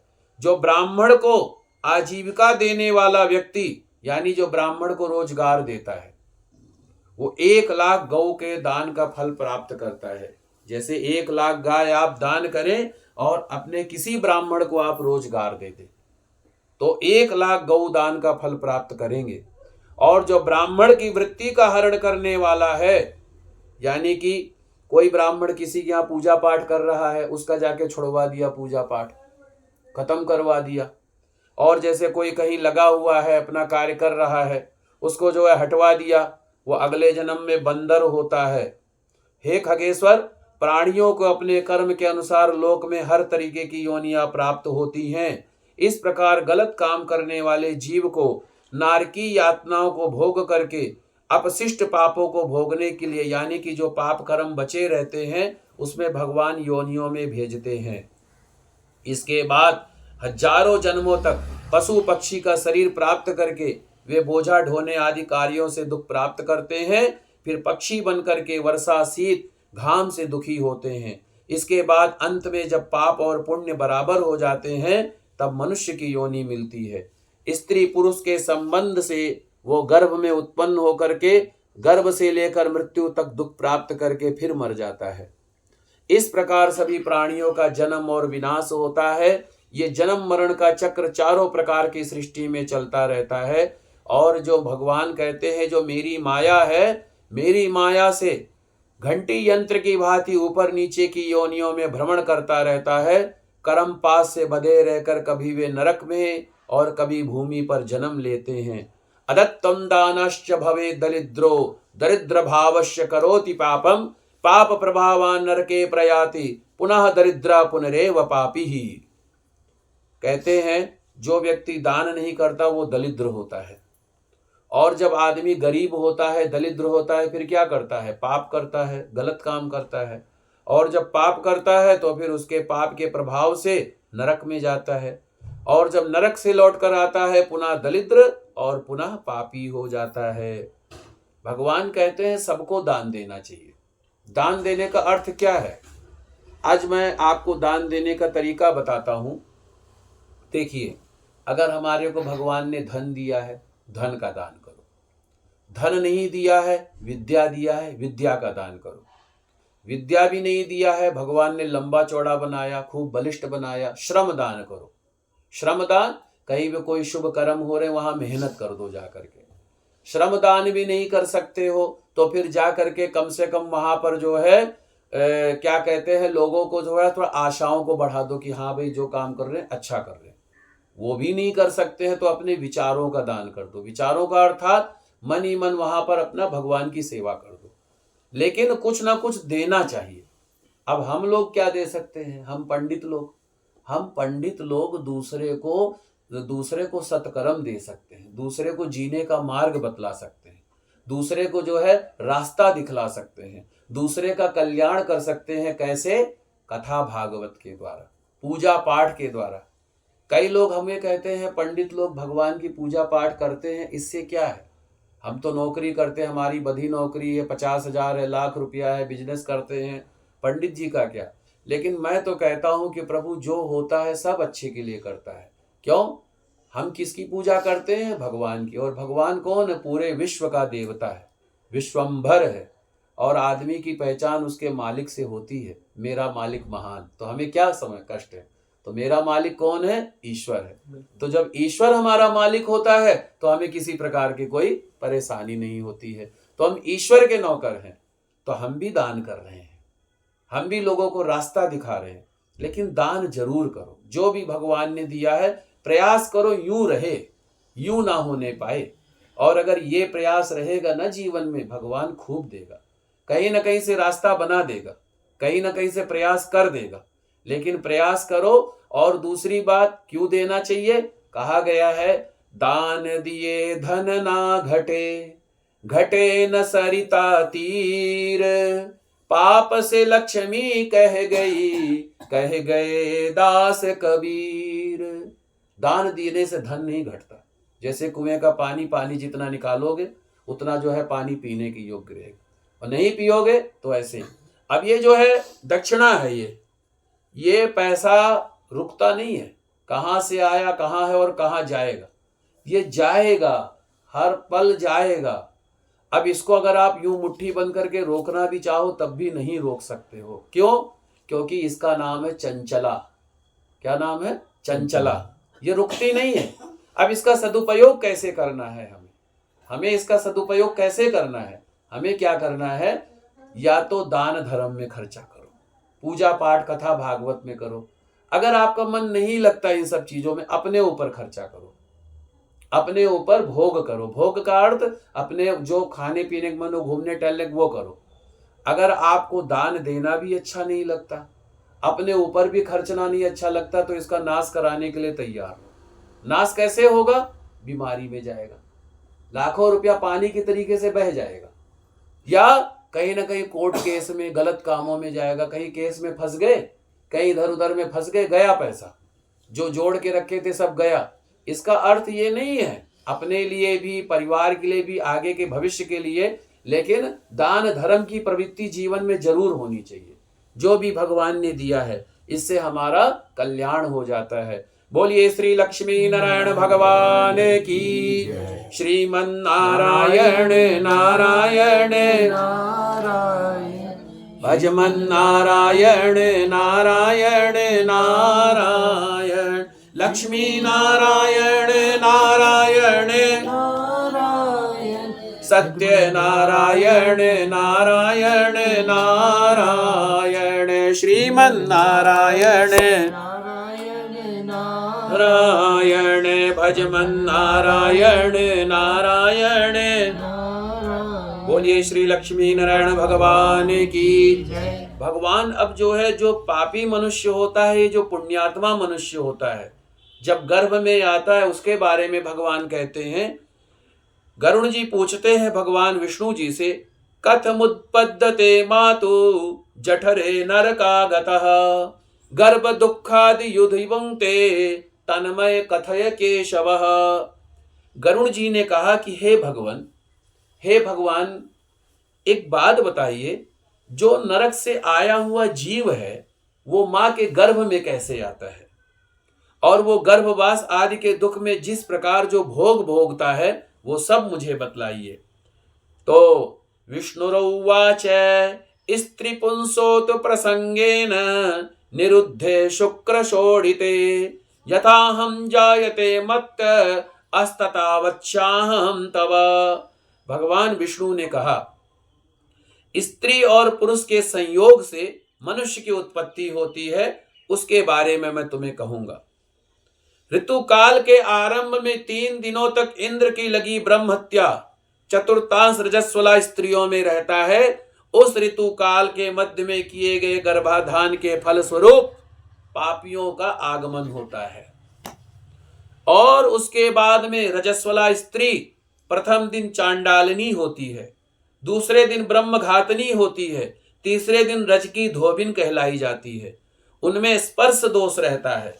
नरक से आए हुए प्राणियों की यही 3 माताएं होती हैं, और देव की प्रेरणा से कर्मानुरोधी शरीर प्राप्त करने के लिए प्राणी पुरुष के वीर्य कण का आश्रय लेकर स्त्री के उदर में प्रविष्ट होता है। एक रात्रि में वो शुक्राणु कलकल के रूप में 5 रात्रि में बुदबुद के रूप में, 10 दिन में बेर के समान, और उसके पश्चात मांसपेशियों से युक्त अंडाकार हो जाता है। और फिर 1 महीने में उसका सिर बनता है, दूसरे महीने में हाथ और सभी अंग, तीसरे महीने में नाखून, लोम, हड्डियां, चर्म, लिंग बोधक छिद्र उत्पन्न होते हैं। चौथे महीने में रस, रक्त, मांस, मेदा, अस्थि, मज्जा, शुक्र, ये 7 धातुएं, और 5वें महीने में उसकी भूख प्यास पैदा होती है। 6ठे महीने में जरायु में लिपटा हुआ वो जीव माता की दाहिनी कोख में घूमता रहता है, दाहिने तरफ घूमता रहता है, और माता जो भी खाती है, माँ जो भी खाती है, कड़वा, तीखा, अच्छा, बुरा, वो उसको जो है खाना पड़ता है, और उसमें गंध युक्त, दुर्गंध युक्त गड्ढे रूप गर्भाशय में सोता है। वो जो गर्भ का जो जीव है, गर्भ में जो बच्चा होता है, उसके जो है छोटे छोटे अंग बार बार काटे जाते हैं कीड़ों के द्वारा, जिससे कि वो बहुत दुख होता है, मूर्छित हो जाता है। और उसके बाद में मूर्छित हो जाने के बाद में जो भी माँ खाती है, कड़वा, तीखा, गरम, नमकीन, रूखा, खट्टा, वो उसको जो है वेदना होती है। और जरायु झिल्ली से लिपटा हुआ वो जीव आंतों द्वारा बाहर से ढका रहता है। उसकी पीठ और गर्दन कुंडल की तरीके से होती, जैसे भगवान का कुंडल होता है, कुंडलाकार होती है। और इस प्रकार अपने अंगों में चेष्टा करने में असमर्थ होकर वो जीव, जैसे पिंजरे में इच्छे कोई पक्षी होता है ना, ऐसे ही वो बच्चा गर्भ में रहता है, पेट में रहता है, अपने सिर को दबाए हुए पड़ा रहता है, और भगवान की कृपा से उसको अपने हजारों जन्मों का ज्ञान हो जाता है कि मैं पहले कहाँ पे था, क्या था, कैसे था। वह हजारों जन्मों का ज्ञान उसको हो जाता है, और फिर वो लंबी लंबी सांसें लेता है। तो जब ये सोचता है तो उसको कौन सा सुख मिलता होगा। मांस से, मज्जा से और 7 धातुओं के आवरण में वो ऋषि कल्प जीव भयभीत होकर के, यानी डर के मारे भगवान की स्तुति करता है, कष्ट के मारे भगवान की स्तुति करता है। और जिन्होंने उसको माता के पेट में डाला है ना, 7वें महीने के शुरुआत से ही सभी जन्मों का कर्म उसको ज्ञान हो जाता है। जब वो 7 महीने का बच्चा होता है, उसको सभी जन्मों का ज्ञान हो जाता है, और गर्भस्थ प्रसूति वायु के द्वारा और 7वें महीने के आरंभ से जन्मों का कर्मों का ज्ञान हो जाने पर भी गर्भस्थ प्रसूति वायु के द्वारा चलित होकर के वो विष्ठा में, यानी गंदगी में ही उसी कीड़े की भांति एक स्थान पर ठहर नहीं पाता। जीव कहता है, क्या कहता है जीव, जो गर्भस्थ जीव, जो पेट का बच्चा है, वो क्या कहता है भगवान से, श्रीपति जगदाधारम मशुभम क्षयकारकम वज्रामि शरणम विष्णुम शरणागत वत्सलम। जीव कहता है, मैं लक्ष्मी के पति, जगत के आधार, अशुभ का नाश करने वाले और शरण में आए हुए जीवों के प्रति वात्सल्य रखने वाले मैं भगवान विष्णु की शरण में आया हूँ। मैं भगवान विष्णु की शरण में जाता हूँ। तो जब जो है ऐसा वो बोलता है, तो जो है भगवान उसको कहते हैं, भगवान की कई प्रकार की वो स्तुति करता है, कई प्रकार का जो है। और फिर कहता है कि हे नाथ, मैं आपकी माया से मोहित होकर देह में अहम भाव, पुत्र पत्नी आदि में ममत्व भाव के अभिमान से जन्म मरण के चक्कर में फंसा हुआ हूं। मैंने कई जन्म लिए और मोह माया के कारण मुझे बार बार कई जन्म लेना पड़ा। मैंने अपने परिवार के लिए अच्छा और बुरा दोनों काम किया, शुभ और अशुभ कर्म किए, और किंतु मैं अब उन कर्मों के कारण अकेला जल रहा हूं। मैं और उन कर्मों के फल भोगने वाले पुत्र कलतात्री अलग हो गए, जो मेरे साथ थे वो मेरे साथ नहीं है। लेकिन भगवान, एक मैं वादा करता हूं आपसे। वो गर्भस्थ जीव कहता है, प्रभु मैं आपसे एक वादा करता हूं। क्या वादा करता हूं? कि अगर मैं गर्भ से बाहर आ जाऊंगा ना, तो मैं आपके चरणों का स्मरण करूंगा, और मैं ऐसा उपाय करूंगा कि जैसे मेरी मुक्ति हो जाए। तो इस प्रकार जब वो सोचता है, जैसे कि मैंने मुक्ति के बारे में बताया था, मोक्ष के बारे में बताया था, मोक्ष कैसे हो सकता है, मुक्ति कैसे हो सकती है। हम लोग कहते हैं ना, जब शरीर छूट जाता है तो मुक्ति की प्राप्ति हो जाए, मोक्ष की प्राप्ति हो जाए, स्वर्ग की प्राप्ति हो जाए। इतना आसान नहीं है। क्यों? क्योंकि आदमी के जीवन में जो क्या कहते हैं, जो घटनाएं होती हैं, जो सुख दुख होता वही स्मरण रहता है उसके मन में। कहते हैं अंते मति सा गति, अंत समय में अगर बुद्धि भगवान के चरणों में लग गई, हमारा कल्याण हो जाता। जैसे अजामिल ब्राह्मण का हुआ था, अजामिल ब्राह्मण का जैसे हुआ था, तो इसी तरीके से ये हमारी बुद्धि बड़ी पवित्र होनी आवश्यक है। तो इसी तभी जो है मुक्ति हो सकती है। लेकिन अगर आपका मन कहीं पे लगा हुआ है, पैसे में है, परिवार में है, किसी से शत्रुता में है, किसी से कोई कामना पूरी नहीं हुई, उसमें छटपटाहट है, तो फिर अगला जन्म लेना पड़ता है। फिर अगले जन्म में सारी चीजें, हर चीजें करनी पड़ती हैं, सब चीजों। तो कहते हैं कि मैं मुक्ति प्राप्त कर लूं, गंदगी में घिरा हुआ वो जठराग्नि से जलता हुआ, वो कहता है प्रभु मुझे बाहर निकालो, मैं बड़ा कष्ट में हूं। और कई बार तो कहता है कि मुझे बाहर ही मत निकालो, क्योंकि मेरे कई जन्म थे जब मैं बाहर गया तो आपको मैं भूल गया। लेकिन वो ऐसे छटपटाता है, कभी कहता है कि प्रभु मुझे इस जो है, इस गंदगी से, इस जो है तड़प से मुझे बाहर निकालो। तो जब जो है कहता है और भगवान की स्तुति करता है, क्या कहता है, तस्मादत्रं महादुःखे स्थितोऽपि विगत कल्ममः उद्दिरासि संसराते ते यमामि पराश्रयः। कहता है जिस दीन दयालु परमात्मा ने मुझे इस प्रकार विशेष ज्ञान दिया, मैं उनकी शरण में आता हूं, जिससे मुझे इस संसार में ना आना पड़े, अथवा मैं माता के गर्भ से कभी बाहर जाने की इच्छा ही नहीं करता, क्योंकि बाहर जाऊंगा फिर मेरी दुर्गति होगी, फिर मैं भूल जाऊंगा। इसलिए यहां बहुत दुख की स्थिति रहकर भी मैं दुख के कारण हे प्रभु आपकी शरण में आया हूं, आप मेरी रक्षा करो। तो भगवान क्या कहते हैं, श्री भगवान उवाच एवं कृतिमति गर्भे दशमास्य सवन्नपिः सद्या क्षिपत्य वाचीनम प्रसूते सूति मारुतः। भगवान बोले इस प्रकार वो जो जीव है ना, गर्भ का जो जीव है, बच्चा है, वो जब मेरी स्तुति करता है तो जब वो 10 महीने का हो जाता है तो ऋषि के समान, जैसे ऋषि के स्वरूप में होता है, वो उस जीव को प्रसूति वायु के द्वारा प्रसव के लिए नीचे ढकेल दिया जाता है, और प्रसूति मार्ग के द्वारा नीचे सिर करके सहसा गिराया गया वो आतुर जीव अत्यंत कठिनाई से बाहर निकलता है, और उस समय वो सांस नहीं ले पाता, उसकी स्मृति, उसकी याददाश्त सब खत्म हो जाती है। जो गर्भ में भगवान की स्तुति करता है, प्रार्थना करता है, वो सारी याददाश्त सब खत्म हो जाती है। और पृथ्वी पर जब उसका जन्म होता है, गंदगी इसके बीच में सना हुआ, वो जीव मल में उत्पन्न कीड़े की भांति चेष्टा करता है, और वो देखता ये क्या है, संसार वालों को देखता है तो कहता है कहाँ कहाँ, रोता है तो उसका कहाँ कहाँ अर्थ आता है, तो इसका मतलब प्रभु कहाँ मैं आ गया।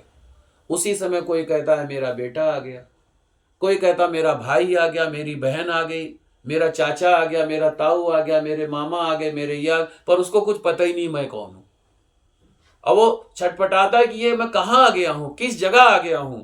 ऐसा जब वो करता है तो विपरीत गति ज्ञान हो जाने के कारण, यानी कि सारी याददाश्त सब भूल जाता है। जो गर्भ में था जब भगवान की स्तुति कर रहा था, तो वो जो है रोने लगता है, और रो करके क्या कहता है, गर्भे व्याधो शमशाने चापुराणे या मतिर भवेत सा यदि स्थिरताम याति को नामुच्येत बंधनात्। बहुत अच्छी बात भगवान ने कही है, बहुत सुंदर बात कही है। क्या? गर्भ में, रुग्णा अवस्था में, यानी कि दुख के समय, और शमशान भूमि में, जब शमशान घाट जाते हैं ना, तो शमशान भूमि में या पुराण के पारायण में, अभी मैं आपको कथा सुना रहा हूं, मैं खुद भी सुन रहा हूं, तो आपकी बुद्धि जैसी है और मेरी बुद्धि जैसी है, और जब शमशान घाट जाते तो वहां पर जैसी हमारी बुद्धि होती है, कष्ट के समय में हमारी जैसी बुद्धि होती है। यानी जब कष्ट होता तो आदमी को क्या कहता, भगवान, भगवान को पुकारता, उससे पहले नहीं पुकारता। आपको पता है हम लोग संसार में सब कुछ याचना करते हैं, मांगते हैं, भगवान ये दे दो, वो दे दो, सुख मांगते हैं, कोई मकान दुकान बच्चे नाती पोते सब। लेकिन हमारे शास्त्रों में, हमारे भारतवर्ष में कुंती माता हुई, पांडवों की माँ, उन्होंने भगवान से दुख मांगा। वो भगवान कृष्ण उनके भांजे लगते थे, वो उनकी बुआ लगती थी। तो बोले कि आप भगवान हैं, सबको हमने सुना, आपने बड़ी बड़ी लीलाएं की हैं, मैं आपकी बुआ हूं, आज मैं आपसे एक चीज मांगती। बोले क्या चाहिए बुआ? बोले मुझे दुख दे दो। बोले सारा संसार तो सुख मांगता है, आप दुख मांगते? बोले क्योंकि दुख में ही आप मुझे नजर आते हो और मुझे कभी याद नहीं आते हो। एक भजन भी तो है, सुख के सब साथी दुख में न कोई। भजन बहुत प्यारा है। तो कहने का मतलब सुख का तो हर कोई साथी होता, दुख का कोई नहीं होता। तो कहते हैं, इसीलिए कहते हैं दुख के समय में जैसी बुद्धि होती है और शमशान घाट जब जाते हैं तब वहां हमारी बुद्धि जैसी होती है। और कथा भागवत जब सुनते हैं, सुनाते, वो कथा भागवत नहीं जो नाच गाना होता है, राधे राधे कह करके नचा रहे हैं सबको। भगवान की भक्ति से कोई लेना देना नहीं है। नाचो, जो नचा सके वो बहुत अच्छा, जो नचा नहीं सके वो बहुत खराब। आज के समय की जो कथा है, जो सबको नचा सके वो बहुत अच्छा, जो नचा ना सके वो बहुत। अरे भाई, कथा भागवत ज्ञान है, ज्ञान गंगा है, अमृत गंगा है। आपको अपने जीवन के रहस्य को ढूंढना चाहिए कथा भागवत में। कथा भागवत में आपको अपने जीवन जीने का तरीका ढूंढना चाहिए। ये होती है कथा, ये नहीं होती है नाच गाना। ठीक है, चलो थोड़ी सी प्रसन्नता होती है, भाव है भगत का, लेकिन उसका ज्ञान भी आवश्यक है। आपको पता होना चाहिए किस चीज का क्या अर्थ है, क्या महत्व है, तभी वो चीज ज्ञान मिलता है।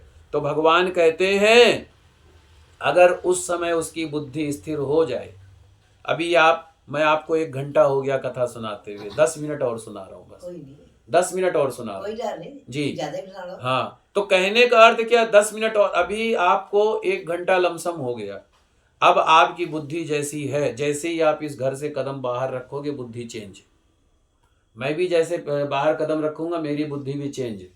ये जाना है, वो करना, ये करना। अभी कथा में बैठे हैं, बाबूजी के निमित्त कथा भागवत कर रहा हूँ, गरुड़ पुराण का पाठ, बड़ी अच्छी बुद्धि है, बड़ा ज्ञान, बड़ा अच्छा लग रहा है, बहुत आनंद आ रहा है। लेकिन जैसे ही बाहर निकलेंगे सबकी बुद्धि चेंज। कई लोग तो ऐसा भी कह सकते हैं पंडित जी बहुत लंबी लंबी करते हैं, इनको क्या।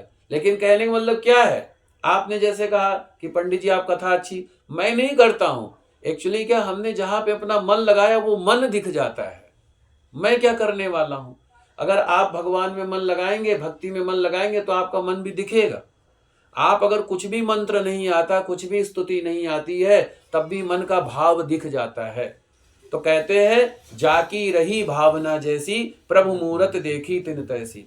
ऐसा नहीं मैं मर जाऊंगा मेरी मुक्ति हो जाएगी, और ऐसा भी नहीं है कोई बहुत दूर बैठा उसकी मुक्ति नहीं होगी। मैं यहां बैठ करके मैंने अपना मन कहां पे लगाया है। अगर मैंने अपना मन भागवत में लगाया, कथा में लगाया, भगवान की शरण में लगाया, तब मेरी मुक्ति होगी। नहीं तो मैं भी भटकूंगा, भूत प्रेत योनियों में मैं भी भटकूंगा। और ऐसे ही कोई सबसे पीछे बैठा है, उसने अपना मन भागवत में लगाया हुआ है, कथा में, उसका कल्याण हो जाएगा। तो भगवान कहते हैं जब ऐसे समय में आदमी की बुद्धि स्थिर हो जाए ना, तो संसार के बंधन से तत्क्षण उसका कल्याण हो जाता है। हाँ जी भाई साहब, तत्क्षण उसका कल्याण हो जाता है, उसको जो है आनंद की प्राप्ति हो जाती है। और कर्म भोग के अनंतर जीव जब गर्भ से बाहर आता है, उसी समय भगवान की माया उस पुरुष को मोहित कर देती है। जब वो माया के वशीभूत होता है तो जो है कुछ बोल नहीं पाता, और जो शैशव का जो कष्ट होता है, जो छोटा सा बच्चा होता है, उसको कोई कीड़ा मकोड़ा काट रहा है, मच्छर काट रहा है, वो नहीं बता पाता है, ना वो बोल पाता, ना वो कुछ कह सुन पाता है। तो ऐसे ही उसको दुख भोगना पड़ता है। और जो उसका पोषण करने वाले लोग हैं, बच्चा जन्म हुआ, पिता माता भाई बहन, वो सोचते हैं कि उसके जान नहीं पाते इसको चाहिए क्या। भूख लगी तो नहीं समझ पाते इसको भूख लगी है, प्यास लगी, वो उल्टा ही कर देते हैं, क्योंकि वो बता ही नहीं पाता, बच्चा है छोटा सा। तो अतः असमर्थ होने पर विपरीत स्थिति को प्राप्त हो जाता है। स्वदेश जीवों से दूषित, विष्ठा मूत्र से अपवित्र शैया पर सुलाए जाने के कारण अपने अंगों को खुजलाने में असमर्थ, आसन से उठने में असमर्थ, अन्य चेष्टाओं को करने में वो असमर्थ रहता है, कुछ भी नहीं कर पाता। ना जहां पे लेटा वहां से उठ पाता है, और ना ही अगर उसको खुजली हो रही, कुछ खुजला रहा है, शरीर में कोई कीड़ा काट रहा, कुछ कर पाता, कुछ नहीं कर पाता है, असमर्थ रहता है। जैसे एक कीड़ा दूसरे कीड़े को काटता है, उसी प्रकार ज्ञान शून्य और रोते हुए उस शिशु को कोमल त्वचा को मच्छर और खटमल जंतु व्यथित करते रहते हैं। इस प्रकार जब वो शैशव अवस्था यानी शिशु की अवस्था से जब वो थोड़ा बड़ा होता है, पौगंडा अवस्था में दुख भोगता है। जैसे थोड़ा सा बड़ा हुआ, पढ़ाई का बोझा शुरू, बेटा पढ़ोगे लिखोगे तो होगे नवाब, खेलोगे कूदोगे तो होगे खराब। और आजकल तो मुझे कहना नहीं चाहिए, 3 साल का बच्चा नहीं हुआ, स्कूल का एडमिशन शुरू, आ जाओ जी यूकेजी एलकेजी, बच्चे के ऊपर डिप्रेशन शुरू, इतने बड़े बड़े बैग, ये कोर्स करो, ये करो, ये करो, ये करोगे होसा हो जाएगा, वो करोगे इतने नंबर आनी चाहिए, ये होगा वो होगा, बच्चा उसी में कंफ्यूज। उसका बचपन तो छीन लिया, उसका जो सुख है वो तो छीन लिया। माँ बाप उम्मीद लगाए बैठ गए, इसको मैं डॉक्टर बनाऊंगा, माँ ने कह दिया मैं वकील बनाऊंगी, दादा ने कह दिया ये पुलिस इंस्पेक्टर बनेगा, उसने कह दिया ये बनेगा। बच्चा कहे भैया मेरे से भी तो पूछ लो मैं क्या बनूंगा, मेरे से तो कोई पूछ ही नहीं रहा है। तो इसको कहते हैं पौगंडा अवस्था। तो पौगंडा अवस्था में जब वो पहुंचता है तो जो है क्या कहते हैं, स्वदेश जोशों से शैशव दुख भोगता है और उसमें भी दुख पाता है। फिर जब जवान होता है, वो जब जवानी की दहलीज पे कदम रखता है, तो जब जवानी की दहलीज पे कदम रखता है तो आसुरी संपत्ति उसको घेर लेती है। सुंदर होता है, अपने रूप का बड़ा घमंड होता है, बड़ा सा वो जो बाइक होता है जो ढक ढक ढक की आवाज़ कर होता है, पूरा वो जिम में जा करके बॉडी सोडी बना करके थोड़ा सा वो जो है उसमें जवानी का वो रहता है, बड़ा जोश रहता है। और देखता हूँ लड़कों को, जो लड़के गाड़ी चलाते बड़े जोर से चलाते हैं गाड़ी, किसी को कोई मरे जरे कोई फर्क नहीं पड़ता, वो रहता है बाप के पास पैसा है, घर के पास पैसा है, क्या है तो ऐसा, हाँ वो उसको जवानी का वो आ जाता, नशा आ जाता है। और जब नशा आ जाता है उसके बाद में उसको आसुरी जो संपत्ति उसको घेर लेती है, लड़कियों की तरफ मोहित हो जाता है, लड़का लड़की एक मोहित हो जाते हैं कि बड़ा सुंदर है, बड़ा अच्छा है, उसी में लगता है वो भगवान की माया हुआ, माया में ही वो विपरीत हो जाता है, समझ ही नहीं पाता क्या है। फिर कहता है कि हमको ये नहीं मिली मैं ये कर लूंगा, मुझको वो नहीं मिला मैं ये कर लूंगा, ऐसा हो जाएगा वैसा हो जाएगा ये हो जाएगा, वो उसी में घूमता रहता है। उसी में घूमने के बाद में फिर कई गलत संगत में पड़ जाता है, गलत संगत में दोस्त मिल गए, गलत हो गया बर्बाद, शराब में, नशे में, कहीं लड़की बाजी में, कोई गलत कामों में चला गया, गया काम से। इसका अर्थ ये नहीं है, देखो जो सच्चा प्रेम है ठीक है, लेकिन कहने का मतलब गलत काम खराब है, गलत काम खराब है। और जैसे कि मैंने जब कथा शुरू किया तो मैंने 2 ही चीजें बताई थी, क्या, आदमी की जीवन में उन्नति का और कष्ट का 2 ही कारण है। उसका संग खराब होगा ना, वो बर्बाद हो जाएगा, पूरी तरीके से बर्बाद हो जाएगा। चाहे कितना भी आप कुछ दिए रहो, कितना भी रुपया पैसा धन दौलत सब कुछ दिए रहो, संग अगर खराब हो गया तो गया वो काम से। तो आदमी के जीवन में ये 2 चीजें बड़ा महत्व रखती। इसलिए मैं बार बार कहता हूँ, हर बार कहता हूँ कि आदमी को अपने जीवन में ना सत्संग जरूर रखना चाहिए। महीने में 1 बार 2 घंटा 3 घंटा कथा का जरूर रखें, और उसमें प्रश्न होना चाहिए। जैसे कि बच्चों का पढ़ाई में मन नहीं लगता है, या मतलब कि माँ बाप जो है कैसे जो है अपने बच्चे का पालन पोषण करें, जो आज के प्रश्न हैं उन प्रश्नों को लेकर के कथा होनी चाहिए, उससे जो है ज्ञान की प्राप्ति होती है। तो जो है क्या कहते हैं, आसुरी संपत्ति घेर लेती है। और वो काम लंपट प्राणी शास्त्र और सत्पुरुषों से द्वेष करता है। वो कहता है ये सब वेद शास्त्र झूठा है, पूजा पाठ सब ढकोसला है, कुछ नहीं है इसमें। जो साधु संत ब्राह्मण हैं, बड़े लोग हैं, उनसे जो है ईर्ष्या करता है कि इनका काम ही क्या है, ऐसे समझाते रहते हैं, खुद तो अपना घर देखते नहीं, दूसरे को समझाते रहते हैं, ऐसे बोलता है। भगवान कहते हैं दृष्टवा स्त्रिया देव माया तद्वजितेन्द्रिया। भगवान की जो माया है ना स्त्री, ये भगवान की माया रूपी स्त्री है। तो स्त्री को देख करके वो जितेंद्रिय पुरुष उसकी भाव भंगिमाओं से प्रलोभित होकर के महामोह रूप अंधकार में उसी प्रकार गिरता है जिस प्रकार अग्नि में पतंगा गिरता है। हिरन, हाथी, पतिंगा, भौरा, मछली, ये लोग पता है क्यों मारे जाते हैं? ये 5 प्रकार के जीव क्यों मारे जाते हैं? शब्द के द्वारा, स्पर्श के द्वारा, रूप के द्वारा, सुगंध के द्वारा और रस के द्वारा, और यही सारी चीज का व्यक्ति जब भोग करता है तो वो क्यों नहीं मारा जाएगा, जब वो एक चीज का भोग करने से मारा जाता है। इसीलिए भगवान कहते हैं करोति विग्रहम कामी कामी वंताय चात्मनः बलादिके सहन्ते ये गौरे तेजो गता यथा। अविसित वस्तु की अप्राप्ति की स्थिति में अज्ञान के कारण क्रोध आ जाता है। आदमी को गुस्सा क्यों आता है? मैं छठी क्लास में था, मुझे एक श्लोक याद आता है कि क्रोधम विख्यात कामदम, ऐसा कोई श्लोक था। तो आदमी को गुस्सा पता है क्यों आता है? जैसे आपने कोई चीज चाहिए, आपको नहीं मिली, गुस्सा आएगा। आपने किसी से उम्मीद लगा ली, परिवार में कोई उम्मीद लगा ली, मेरी ये सेवा करे, सेवा नहीं हुई, गुस्सा आ रहा है। आपने कुछ चाहा, वो नहीं मिला, गुस्सा आ रहा है। आपने कोई चीज अपने हिसाब से, आपके हिसाब से कोई चीजें नहीं बनी, गुस्सा आ रहा है। और जब आदमी को गुस्सा आता है तो क्या होता है? उसकी बुद्धि खत्म हो जाती है, उसको पता नहीं रहता। जब आदमी गुस्से में होता क्या बोल रहा है उसको कुछ नहीं पता चलता है, बोल देता है, बाद में पछताता मैंने क्या बोल दिया। तो इसीलिए क्रोध और शोक, जब क्रोध आता है तो दुख होता है, और दुख होता है और शोक को प्राप्त व्यक्ति देह के साथ ही बढ़ने वाले अभिमान और क्रोध के कारण वो कामी व्यक्ति स्वयं अपने नाश हेतु दूसरे कामी से शत्रुता कर लेता है। कभी उसको धन का घमंड और चीजों का घमंड हो जाता है। गुस्से के कारण वो तो अपना नाश तो करता ही करता है, दूसरे का भी नाश करता है। इस प्रकार अधिक बलशाली अन्य कामी जनों के द्वारा वो वैसे ही मारा जाता है जैसे किसी बलवान हाथी से दूसरा हाथी। इस प्रकार जो मूर्ख अत्यंत दुर्लभ मानव जीवन को विषयासक्ति के कारण व्यर्थ में नष्ट कर देता है। पालन पोषण एक जीव जंतु भी करते हैं, पशु पक्षी भी करते हैं, हम भी अपने लिए पालन पोषण करते घर परिवार, लेकिन हमारा दायित्व इतना भी है कि हम किसी और के भी काम आ सके अपनों के साथ साथ, तो वो जो है अच्छा होता है। लेकिन जो ऐसा नहीं करता है वो जो है कष्ट पाता है। इस प्रकार जो भी मूर्ख है अत्यंत दुर्लभ मानव जीवन को विषयासक्ति के कारण यानी कि विषय वासना में नष्ट कर देता है, उससे बढ़कर पापी कोई नहीं होता। ततस्तम वृद्धता प्राप्य महाव्याधि समाकुलः मृत्यु प्राप्यम महादुःखम नरकम याति पूर्वयत। जैसे कि मैंने बताया है, रामायण में कहा गया है बड़े भाग मानुष तन पावा सुर दुर्लभ मुनि ग्रंथ ही गावा। तो सैकड़ों हजारों योनियों को पार करने के बाद में अत्यंत दुर्लभ मानव का शरीर प्राप्त होता है।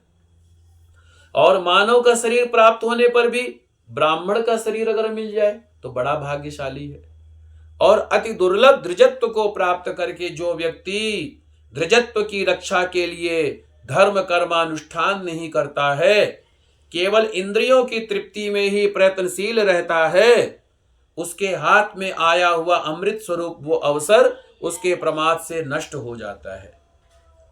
और यानी कि जो मनुष्य शरीर पा करके कल्याण नहीं करता, भगवान का पूजा पाठ धर्म कर्म नहीं करता, अपने सुख में ही जो रमा रहता है, तो उससे बड़ा अभागा कोई नहीं होता। इसके बाद में जब बुढ़ापा आता है तो हजारों बीमारियां धीरे धीरे घेरनी शुरू कर देती हैं और व्याकुल होकर मृत्यु को प्राप्त करके वो पूर्वत महान दुखपूर्ण नरक में जाता है। इस प्रकार जन्म मरण के हेतुभूत कर्म पासों से बंधे हुए वे पापी मेरी माया से मोहित होकर के कभी भी वैराग्य को प्राप्त नहीं होते हैं। हे गरुण जी, इस प्रकार मैंने तुम्हें अंत्येष्टि कर्म से हीन पापियों की नरक गति बतलाई है। अब और आगे क्या सुनना चाहते हो? अब आगे की कथा कल सुनेंगे। आज हम लोग भजन करें। श्रीमन नारायण नारायण नारायण भजमन नारायण नारायण नारायण लक्ष्मी नारायण नारायण नारायण श्रीमन नारायण नारायण नारायण भजमन नारायण नारायण नारायण सत्य नारायण नारायण नारायण भजमन नारायण नारायण श्रीमन नारायण नारायण बोलिए श्री लक्ष्मी नारायण भगवान की, श्री गरुण जी महाराज की जय। ओम सदाशिव अर्पणमस्तु। आइए अब आप लोग प्रणाम करके खड़े हो जाएं और जो भी प्रभु को कुछ सामर्थ्य अनुसार अर्पण करके प्रणाम करें, उसके बाद में प्रसाद ग्रहण करें। ओम, आइए शैलेंद्र जी खड़े होइए, पुष्प ले लें। पहले सब लोगों को पुष्प दे दें। आप दे दो, सबको पुष्प दे दो। सबसे पहले पुष्प अर्पित करें।